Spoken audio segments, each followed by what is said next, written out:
me liberty or give me death.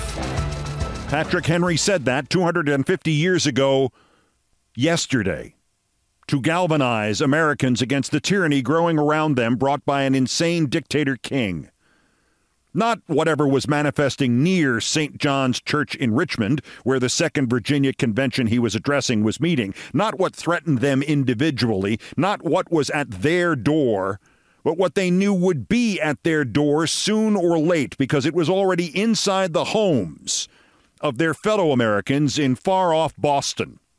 Give me liberty or give me death. Because whether or not the tyrant is here for us now, he is here already for our brothers and sisters. He will be here for us soon enough. And soon, the Virginia militia embroidered their battle shirts with liberty or death. And soon, an entirely new concept. Americans had destroyed those who intended to enslave them, and they had won a liberty that lasted 250 years. Well, nearly. Closer to what? 2025 minus 242 years. Give me liberty or give me death. March 23rd, 1775. And what would our Patrick Henry have said on March 23rd, 2025?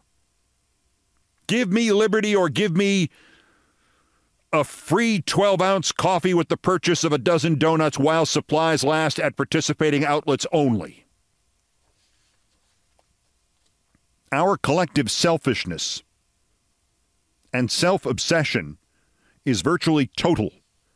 Our collective incapacity to see anything further than our own needs, for that matter, our own needs for no span of time longer than a couple of weeks, is so powerful, so ritualized, so rewarded, that we barely see it anymore. Even when our laws, our courts, our institutions, our leaders, our media, our political parties, our handful of responsible corporations, even when they fold under pressure or just the fear of pressure, or worst of all, even without any pressure whatsoever, we sit there pointing at them and at those applying the pressure, as if pointing at them were somehow enough, as if shame would be enough to make them stiffen and fight back and risk something, risk anything to save democracy. And in that word our, I include myself, and I exclude literally no more than a handful of others, like Alexandria Ocasio-Cortez and Bernie Sanders, who are at least out there yelling and warning and being the focal points for the crowds and inviting the hatred and the pressure of the fascists and inviting worse than just pressure. The rest of us are celebrating the 250th anniversary of Patrick Henry by proclaiming, give me liberty or give me unlimited text and data when I trade in my iPhone.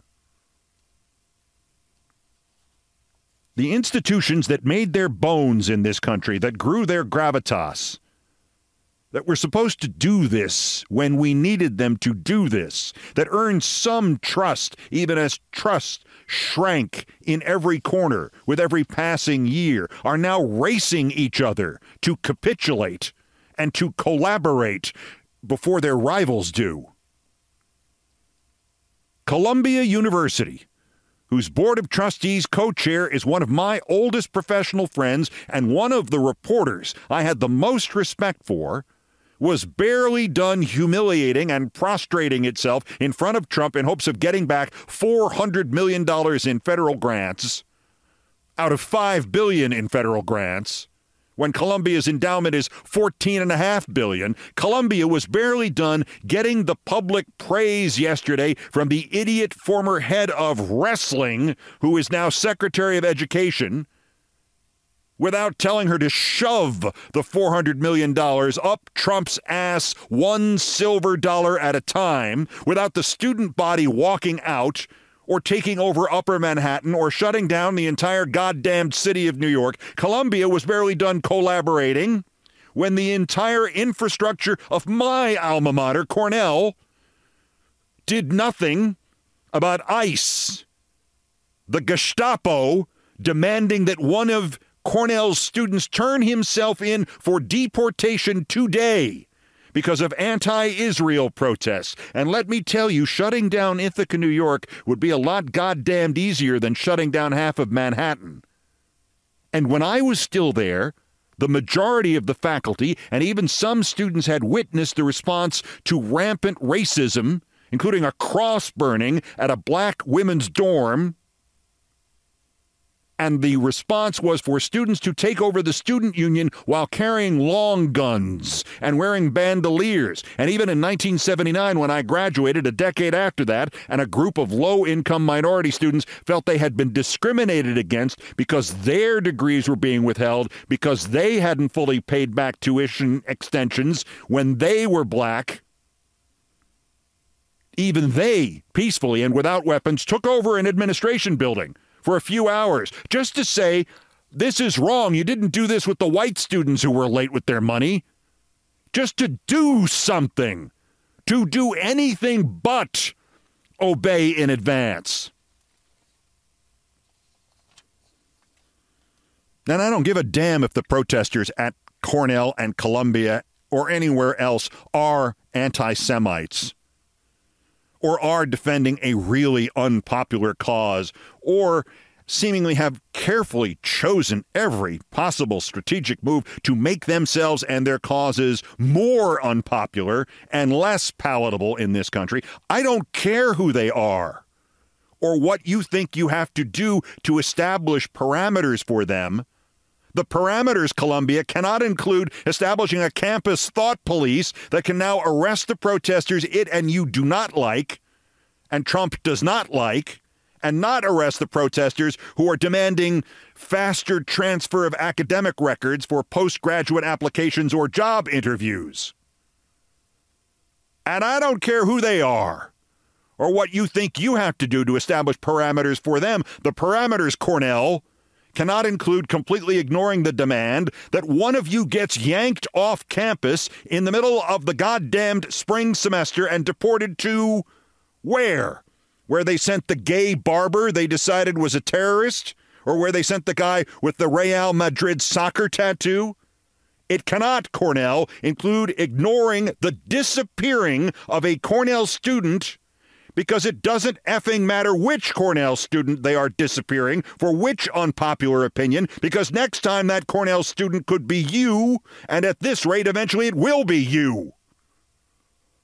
And it doesn't matter what your campuses did not do when they came for these mistaken and incompetent protesters, because your collaboration will earn you nothing except the Trump dictatorship's recognition that Cornell and Columbia are officially pushovers. And the next time they need somebody for a show trial, they will go to Cornell and Columbia first, because Cornell and Columbia will help you round up whoever you want, whether it's a student, a professor, or the head of the board of trustees.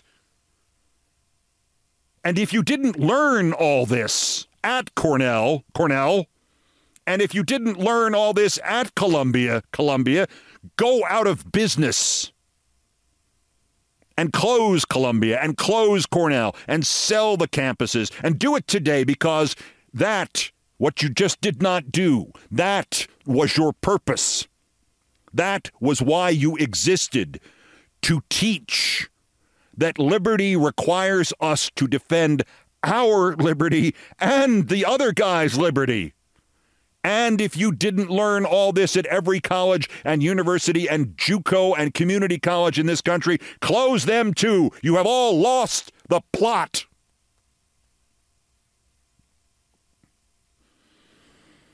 Happily, the students imperiled can always call the noted law firm of Paul, Weiss and its chairman Brad S. Karp, advocate for corporations and protesters alike, and rich and poor alike. Except Mr. Karp and Paul, Weiss tried to challenge a threat from Trump and have a pro-Trump firm called Quinn, Emanuel, Urquhart, and Sullivan join them. And when those pro-Trumpists saw the opportunity to destroy a rival, and so what if it destroyed the rule of law in the process? And when that rival said no, Paul, Weiss capitulated. Paul, Weiss will now bribe Trump with $40 million in free lawyer hours to help Trump. Because, somebody's got to litigate whatever Trump's version of the Nuremberg race laws turns out to be. Thank you all for your patience during this time, said Karp of Paul, Weiss to his staff. With this behind us, we can devote our complete focus, as we always do, to our clients, our work, our colleagues, and our firm. Mr. Karp, you are an idiot. With this behind us. It is not behind you. You have assured that it will forever be in front of you. Trump will be back soon, Mr. Karp, to tell you who you can and cannot hire, and who you can and cannot represent, and which other clients' confidential records Trump does and does not want. Because hours after this idiot, self-interested, self-deluding lawyer told the 1,000 lawyers who work for him that it would all be fine now that he had sold their souls to the devil, the White House sent out a memo Saturday to the little witch now running the Department of Justice, which reads in part, quote, that she should seek sanctions against attorneys and law firms who engage in frivolous, unreasonable, and vexatious litigation against the government. The slave overseers who work for Trump also instructed the dog-murdering head of Homeland Security dress up Barbie with 1,000 different action-adventure outfits in her closet to, quote, prioritize enforcement of those regulations governing what lawyers can do inside the immigration courts. That is a somewhat cloudy way of saying represent somebody we are trying to deport, and if we can, we will deport you with them. Or we will deport your employee, or your friend, or another student at Cornell or Columbia. The Columbia case was Trump testing how much educational money would need to be threatened before the universities were willing to sell their core values. That figure turned out to be $400 million. Not very much if your endowment is 14.8-something billion. The Paul, Weiss case was Trump testing how much litigational money would be needed to be threatened before the big law firms were willing to sell their core values. That turned out to be $40 million. Lawyers are cheaper than universities.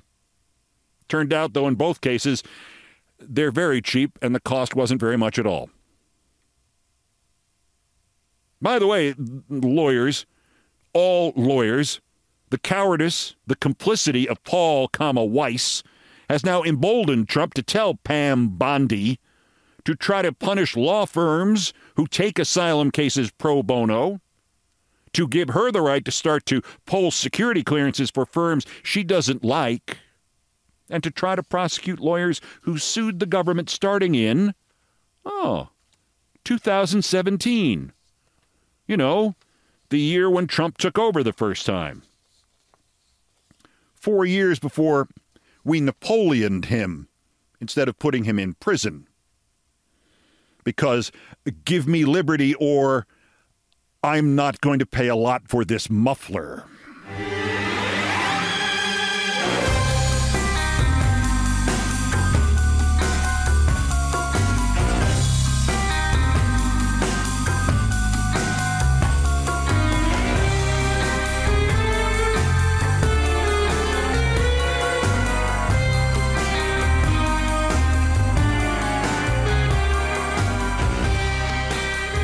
And so we can add the universities and the lawyers to the list. The list of the guardrails that turned out to be made out of papier-mâché filled with oatmeal. The list that includes pretty much every American institution of any importance except the Visiting Nurse Association. The owners of the television networks, for instance. The other news organizations. More on them presently. The Republican Party, obviously. I mean, why should any of them risk what they have? The increased power Trump's dictatorship has given them. It's not like Trump's going to deport me or take away my power. Yet. On the list, of course, the Democratic Party leadership. And thank you to the TV networks for putting on Chuck Schumer every goddamned day since he sold out this country so he can keep selling his effing book without having to face one single protester or, obviously, on the TV political shows, having to face one difficult question. Thank you to the Democratic leaders out of office who have joined this list. Has any man squandered his post-presidency more than Barack Obama? No one in this country could enrage Trump faster or more thoroughly than Barack Obama. He stops Trump so thoroughly in his tracks that Trump thinks he ran a presidential race against Obama. Almost no one in this country, no one in this country, despite his flaws, could rally the dispirited and confused opposition begging for leadership now than could Obama. Well, happily, he is all over the news at the moment with his college basketball picks. South Carolina over, Southern, because give me liberty or give me a $200 bonus bet when I sign up with Sports Betting Inc. Must be 21 or over. Gambling problem? Call 1-800-GAMBLER. And most importantly on the list, the law and the courts. The Supreme Court. The Chief Justice. I begin to think his family name is Justice, because there's nothing justice about his work. Trump, as president, as he did before, publicly demands the removal of a judge who thwarted him, and in so, he is testing to see if he can get away with that, and John Roberts comes out with a robust, profound, dramatic warning in response. I'm kidding. He issued boilerplate pablum. Quote, for more than 2 centuries, it has been established that impeachment is not an appropriate response to disagreement concerning a judicial decision. The normal appellate review process exists for that purpose. There's got to be something else on this sheet. That's all he said. Thank you, Justice. Thank you, Chief Justice Roberts. Thank you for the 3.5 minutes you devoted to this statement trying to defend democracy and the rule of law. Not the faintest glimmer of understanding that Roberts, as Chief Justice, as the supposed restraint against the corrupt, influence-peddling religious nuts on his own court, Roberts still immunized Trump against virtually any prosecution for virtually any crime, and now seems surprised when Trump decides to try out the crime of threatening judges and dismantling the judiciary and arresting political opponents. Dismantling the judiciary, arresting political opponents. I'm sorry, I'm getting ahead of myself. I'm reading one of my commentaries from next fall when Trump tries to arrest Chuck Schumer or AOC or Sonia Sotomayor or Mehdi Hasan. Actually, I'm just reading the news from Turkey. The same day the opposition voted for its choice to run against the quasi-dictator Erdogan in 2028, Erdogan had that man, the mayor of Istanbul, formally arrested and charged with corruption. Ekrem İmamoğlu can still run for president, even if they keep him in detention until 2028. But if he's convicted of anything, And how could he be convicted of anything in a Turkish judicial system that at minimum exaggerated the severity of the 2016, quote, coup, unquote, against Erdogan? If he's convicted of anything, he cannot serve. Now, of course, Erdogan is prevented from running again in 2028, but of course he can't run again in 2028 because of term limits in the Constitution, which is why he's now trying to change the Constitution. Why does this all sound so familiar? The Turks have been protesting for 5 nights. It now seems, after years of this, as if they will have only one option, which would be to remove their dictator by force. I assume they are at this point because 10 or 20 or whenever years ago, when celebrating the anniversary of their Patrick Henry, it came out, give me liberty or give me up to 30% on rooms at select Disney resort hotels when I stay 5 nights or longer.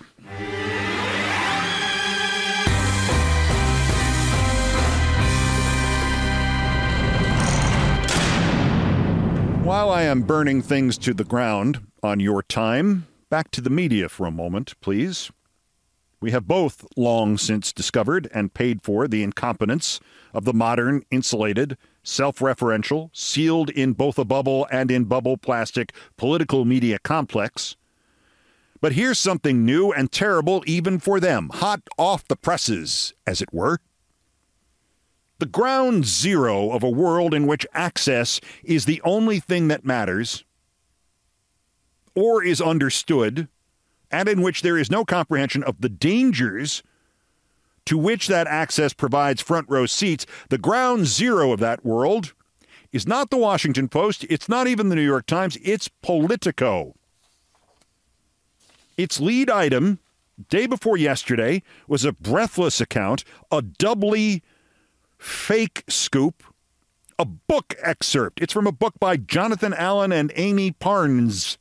And Politico can't decide which is the bigger news, an anecdote about Joe Biden's memory or the fact that it somehow obtained a copy of this book long before it's supposed to be available. It's only supposed to be available April 1st, and they got it here at the March 22nd or something. As to that second point, it is amazing but deeply symbolic that political writers keep pulling this stunt year after year after year and expecting anybody to fall for it, and there's always somebody at Politico to fall for it.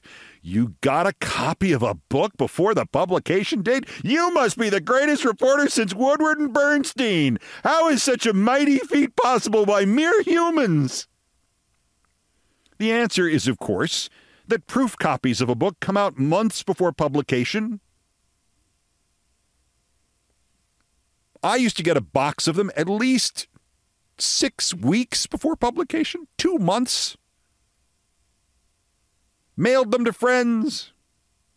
If I'd found a way to sell them on eBay, I would have done it.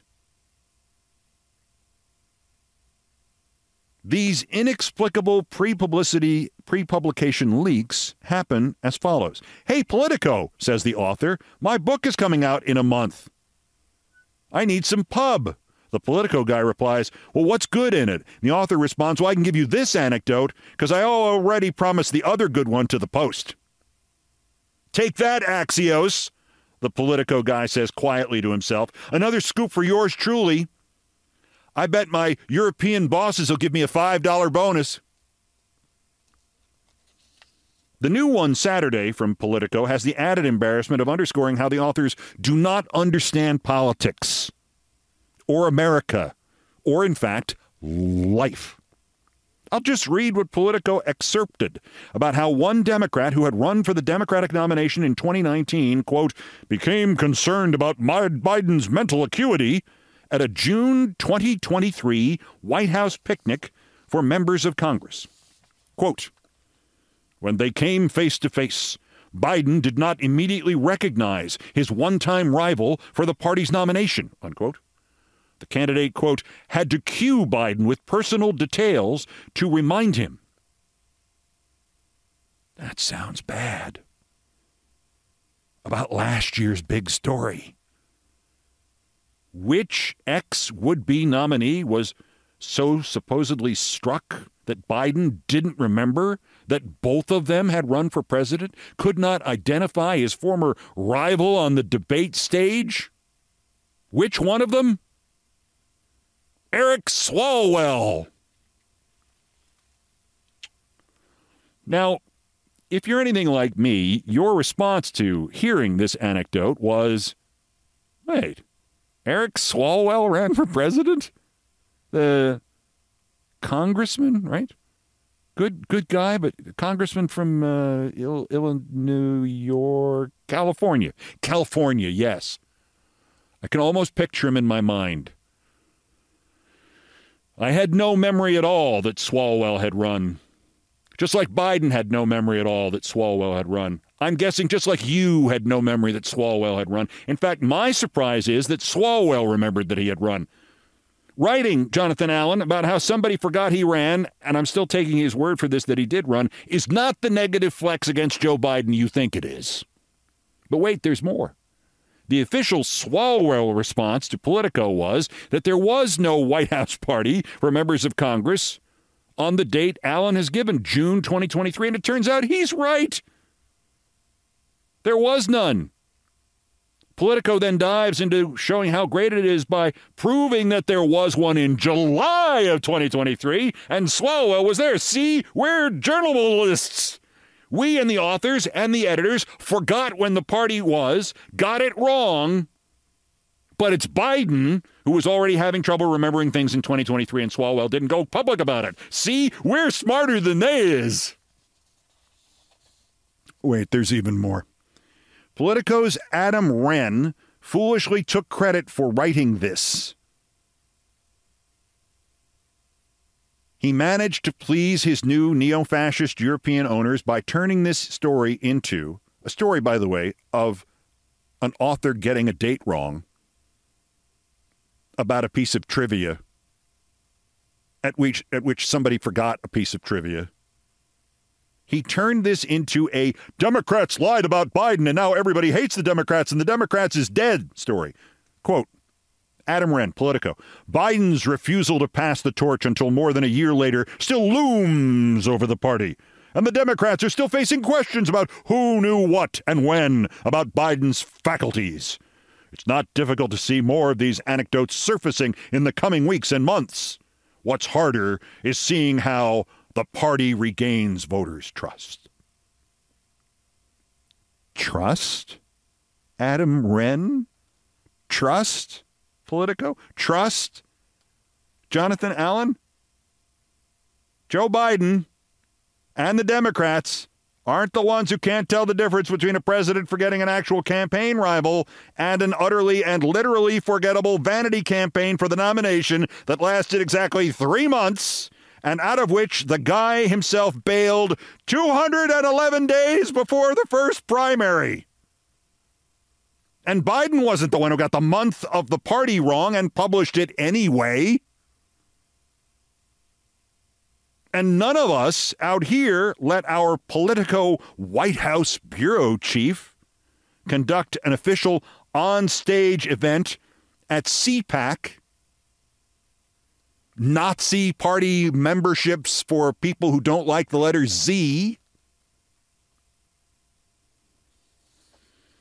The real memory loss about Politico that Politico should address is after it goes out of business, will anybody remember it was ever there?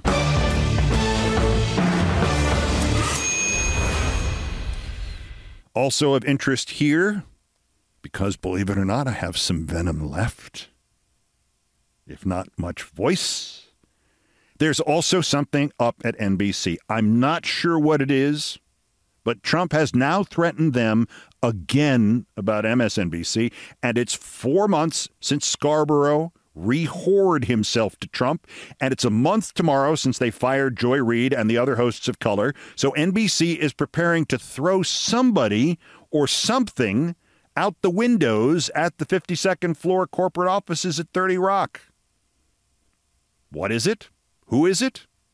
That's next. This is Countdown. This is Countdown with Keith Olbermann.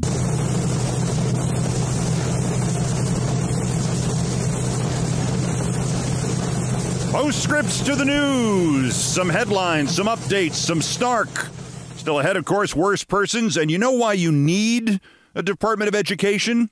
So idiots like the South African Elon Musk can learn English correctly and not wind up publicly misspelling the words Department of Education. First, this is the Countdown Podcast, and these are the places where there's news. Dateline 30 Rock. I live a few blocks from where I used to work. This, of course, is an evergreen statement. Almost anywhere I've ever lived in New York, I could say that about one of the places I used to work. But this time I am being specific about 30 Rock. 30 Rockefeller Center, 30 Rockefeller Plaza, the heart of New York City, the home of the National Broadcasting Company and the corporation that owns it. I'm not sure what specific ass-kissing they have planned for Trump as our business quasi-humans rush for the exits to get the best deal from the fascist state, but I can tell from the looks on their faces they're thinking about it. In the month just closing, Trump was nice enough to declare that MSNBC and CNN are illegal. He used the word 3 times in his Reichsparteitag at the Ministry of Love. The Department of Justice. The Ministry of Love was in the book 1984. Anyway, when indictments did not immediately follow his thrice use of the word illegal, he brought the subject up again last week. And blocks away, I can smell the fear from the 52nd floor at 30 Rock. It's not all I smell from there, but mostly it's fear. They are planning to fold to Trump. It's just a question of which way. I don't think they're literally going to do what he suggested last week because, frankly, that would not be enough for Trump at this point. He doesn't want that. He doesn't want MSNBC switched off. He wants them to go all Scarborough. He wants MSN Vichy. Keep the brand name, keep a lot of the same people, pretend they are being critical of him and the Republicans, become the official, authorized, controlled resistance which offers no resistance at all. Except maybe complaining that Trump hasn't praised his own Bitcoin brand recently enough. God knows NBC has done it before with Republicans when Republicans have said something like this. We just need honest journalism, and we don't have it. When you have a CNN, you have to watch these people every once in a while just to see where they're coming from, and it's so dishonest. MSNBC is, I think, probably worse, and they're both doing horribly in the ratings. I think they're going to be turned off. I don't think they're not doing any ratings. How does this crap sound familiar? NBC, corporate NBC, is in reruns. They were already blackmailed once by the Republicans, long before Trump was sent here by the devil.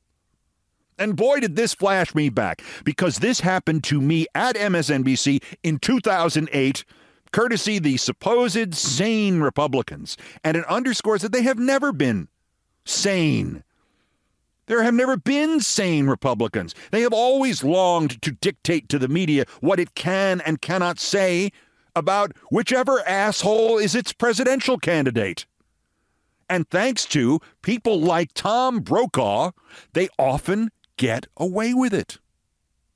Chris Matthews and I were co-anchoring the Republican convention on MSNBC in 2008. He was there at the convention in Minnesota.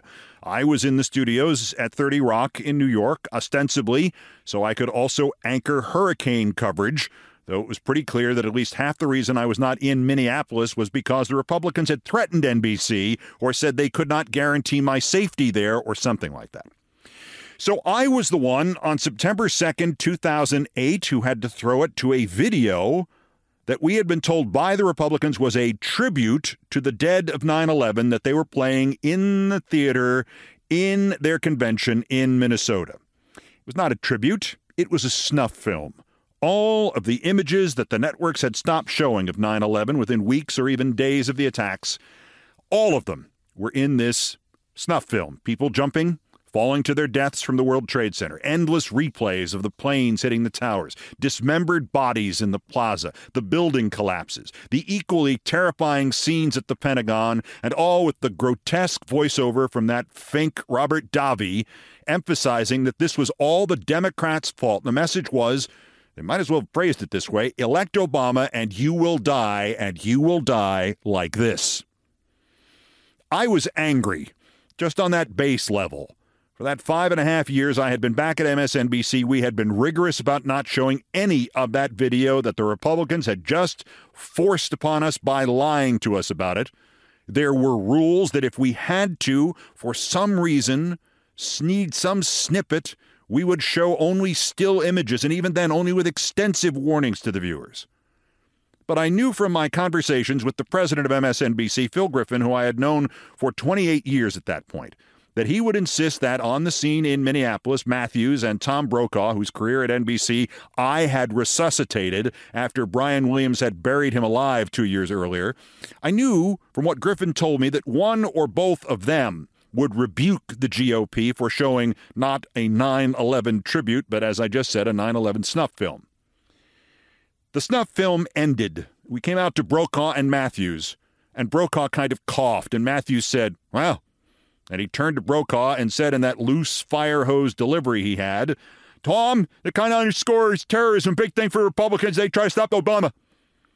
Brokaw droned on approvingly. The Republicans sneaking a snuff film of banned video onto MSNBC, and by the way, also onto CNN, onto NBC proper, onto CBS, onto ABC without any warning, that was not mentioned. Back to New York and Keith. I was supposed to ad-lib a tease about what we were expecting from the Republican convention for the rest of the night and then throw to a commercial. Instead, I said, and this is a paraphrase, the original tape disappeared that night, that before we moved on, I felt I needed to apologize. That we at MSNBC, and for that matter at NBC News, had extremely strict rules about not showing the video the Republicans had just shown you via our network without any warning, without any context, and by lying to us. And we certainly would not have shown the horror and death and blamed it on the Democrats, or for that matter on the Republicans. I said if we had done such a thing ourselves, there would have been people fired.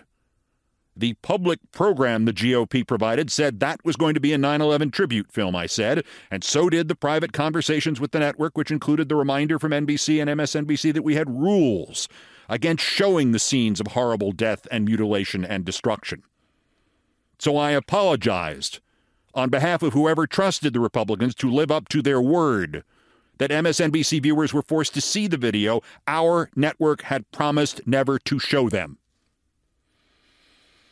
So, 3 nights later, without as much as an email to me, this Griffin had called my agent and told her I was fired and Matthews too from our coverage of the upcoming McCain-Obama debates. I happened to be off that night in the press box watching a Mets-Phillies game at Shea Stadium, so she had to relate these details to me by phone as I walked down the many ramps in the stadium's bowels and headed towards the subway. I told her to call Griffin back and tell him I was quitting on the spot right then, and he could work his way out of the ensuing disaster by himself. Liberal network MSNBC fires liberal host Olbermann for criticizing conservatives for sneaking 9/11 snuff film onto MSNBC. He could work his way out of that disaster any way he chose, and then he could wait for my response on Good Morning America, CBS This Morning, the PBS NewsHour, any other news program that bothered to ask, and in court. I made a few phone calls to friendly voices within the NBC management structure, got from them a clearer picture of what had happened, and despite the spotty cell service along the elevated train line heading back into Manhattan, I got a message from a newspaper reporter friend who neatly tied together all that I was hearing elsewhere. Tom Brokaw is going around NBC saying he got you fired from the debates because the Republicans told him to. 9, maybe 10 months earlier, the same Phil Griffin had come to me and asked me if I would be okay with Brokaw appearing during our weekly coverage of the Democratic and Republican primaries. Just a couple of minutes, buddy, like from a perspective desk. That's all he wants to do. He's so unhappy. Brian Williams has frozen him out of everything.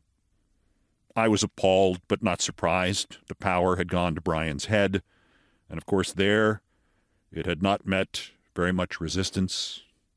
Plus, as I said to Griffin, you're asking me if I'd like to add Tom Brokaw's experience and Tom Brokaw's gravitas to stuff I'm anchoring when I'm not sure I know as much as I really know to do this the right way? Tom, to be fair, fit in beautifully, and twice.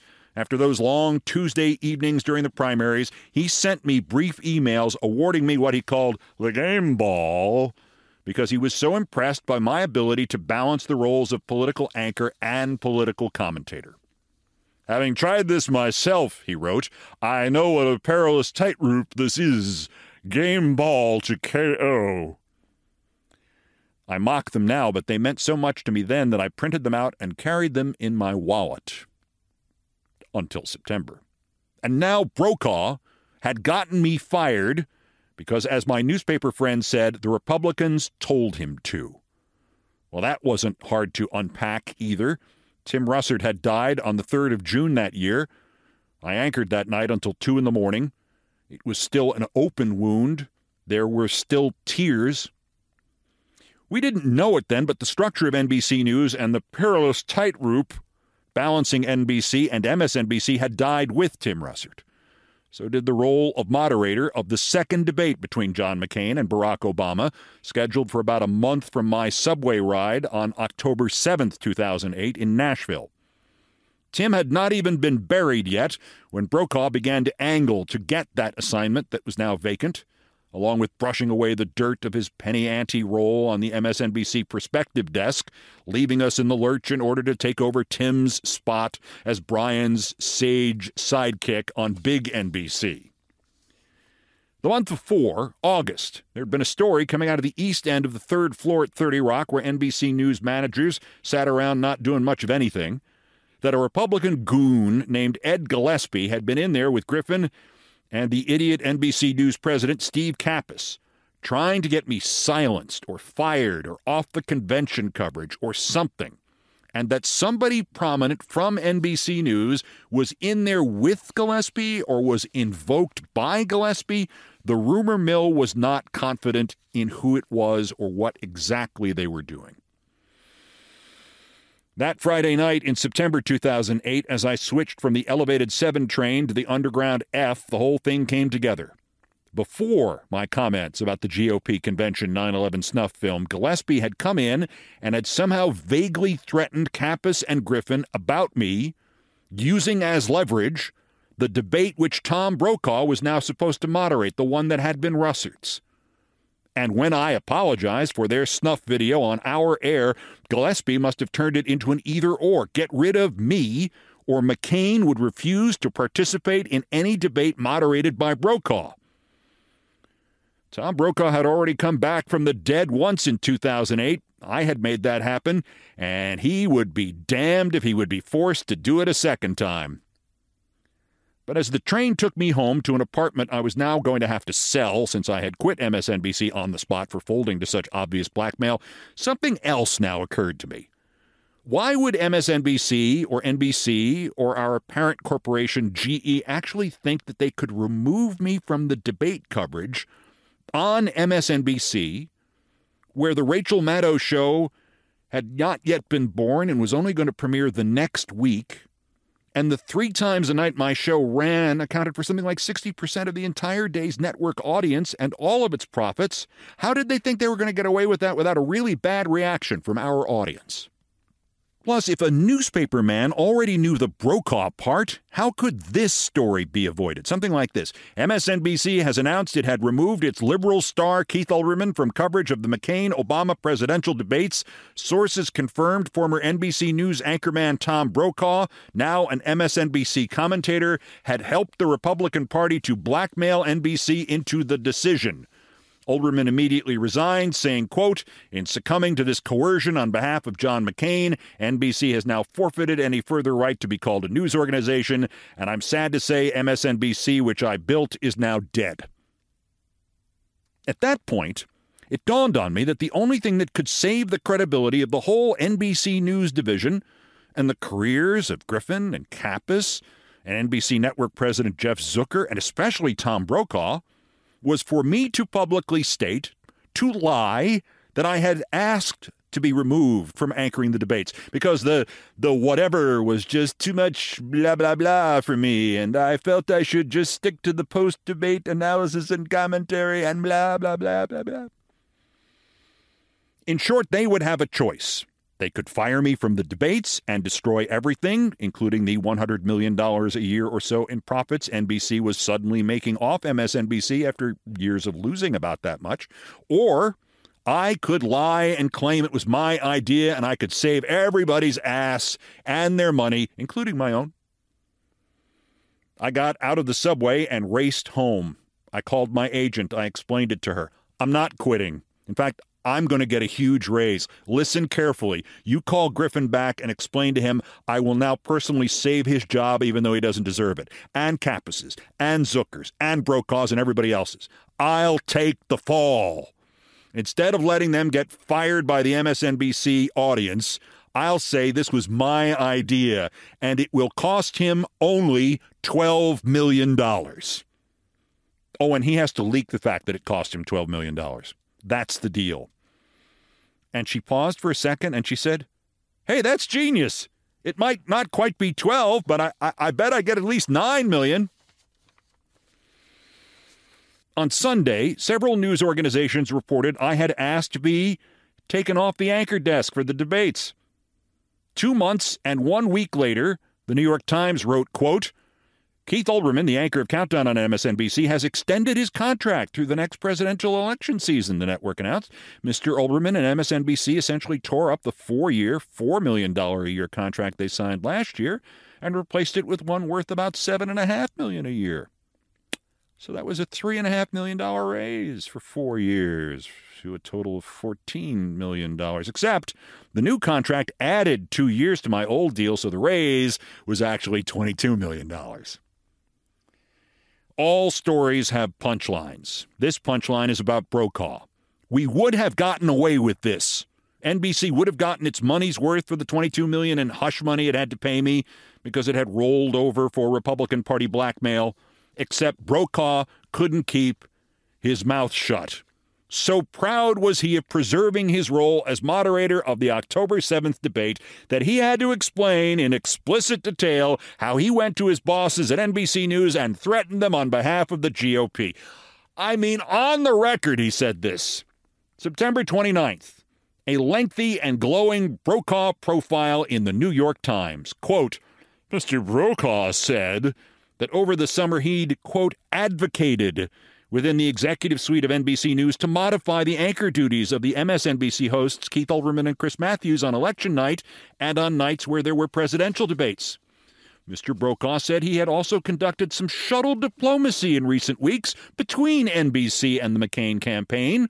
His mission, he said, was to assure the candidates' aides that despite some negative on-air commentary by Mr. Olbermann in particular, Mr. McCain could still get a fair shake from NBC News, unquote. That was his mission? The hell that was his mission. Happily, Brokaw just could not resist boasting even further. The next sentence reads, quote, Mr. Brokaw said he had been told by a senior McCain aide, whom he did not name, that the campaign had been reluctant to accept an NBC representative as one of the moderators of the 3 presidential debates until his name was invoked. One of the things I was told by this person was that they were so irritated, they said if it's an NBC moderator for any of these debates, we won't go, Mr. Brokaw said. My name came up and they said, oh, hell, we have to do it because it's going to be Brokaw. No insufferable person in all of broadcasting history has a better rep and a better and more undeserved rep than Tom Brokaw. So, when a Trump leans on NBC management because the coverage that he got was not the coverage he wanted, don't think it won't have an effect. Because in 2008, they loved me then, as they love Maddow now. But what they loved about each of us was not the truth we provided, but the money.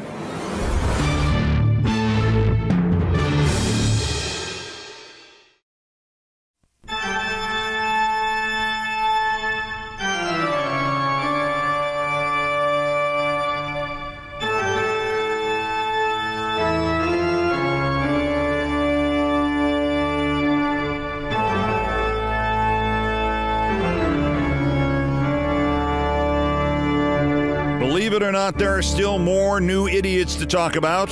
The roundup of the miscreants, morons, and Dunning-Kruger effect specimens who constitute today's other worst persons in the world. Here are the nominees. The bronze, worse, the perpetrators in this case. Canadian anger towards that nation's hockey immortal. Well, former immortal, Wayne Gretzky, has redoubled. And here comes the feces. Smeared on the 9-foot-tall statue of Gretzky outside the hockey rink in Edmonton, where Gretzky played the bulk of his career. Feces. A lot of feces. The Edmonton Oilers executive vice president of statue defecing or something, a man named Tim Shipton, telling the news division of CTV, quote, "It's unfortunate over the past several years we've had to deal with issues of disorder in our downtown core." Sir, that is not disorder, it's feces. They have not defaced or done any disordering, they have defeced. Or to put it in terms that invokes two of Gretzky's teams and probably his best-known teammate, it's messy, eh? That's a hockey joke. The runner-up, worser, New York Mayor Eric Adams, who's just a joke. His re-election campaign has raised this year $36,000. Oh, wait, that's before he had to give $18,000 back to donors who were over the legal limit.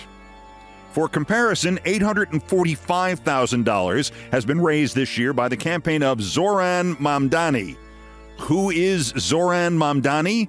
I had no idea, and I live here, until I looked him up. He is the socialist candidate for mayor. He outraised the mayor, same time span, by a factor of 47. On the other hand, Mayor Adams doesn't seem to understand the implications here.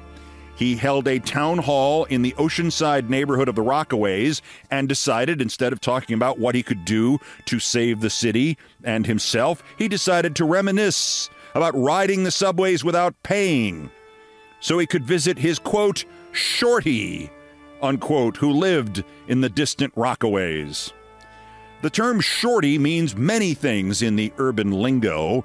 This time it appears to be a reference to a girlfriend, possibly a girlfriend on the side of another relationship, or it's Eric Adams.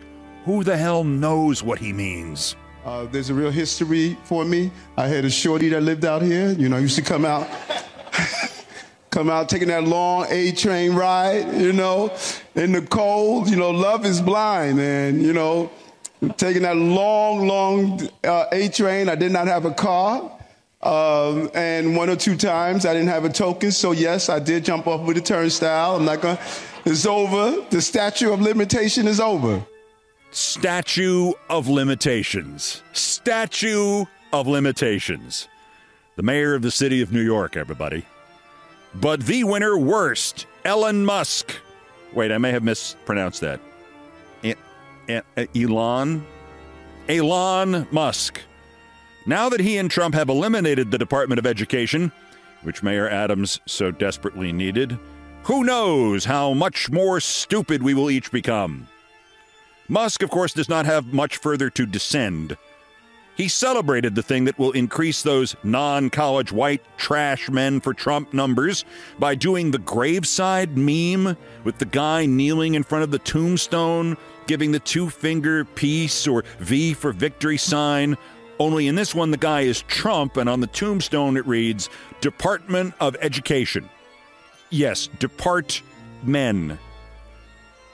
D-E-P-R-T-M-E-N. Because Musk has misspelled department because he's a clucking idiot. Elon Department of Education Musk. The law of proving Darwin was right. This has to come into play with this loser at some point, doesn't it?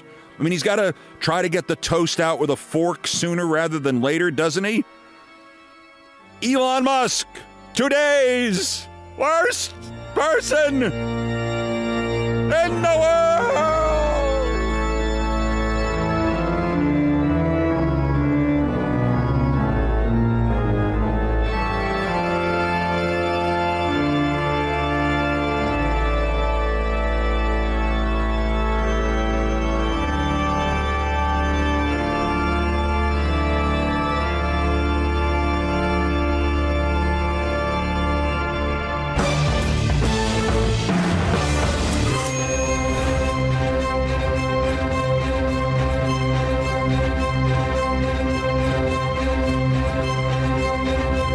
I've done all the damage I can do here. Thank you for listening.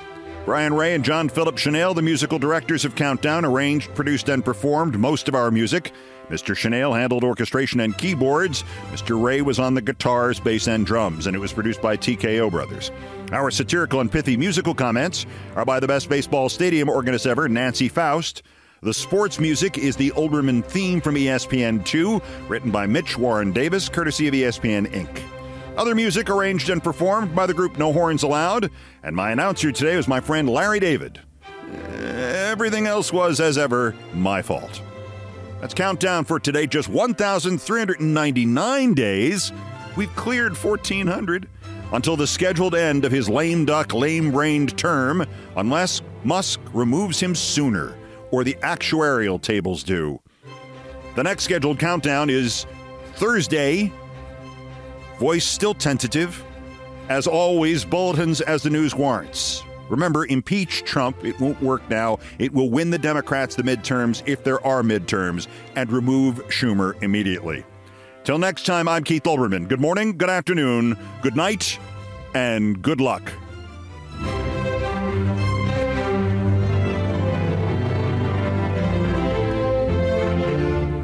The statute of limitation is over.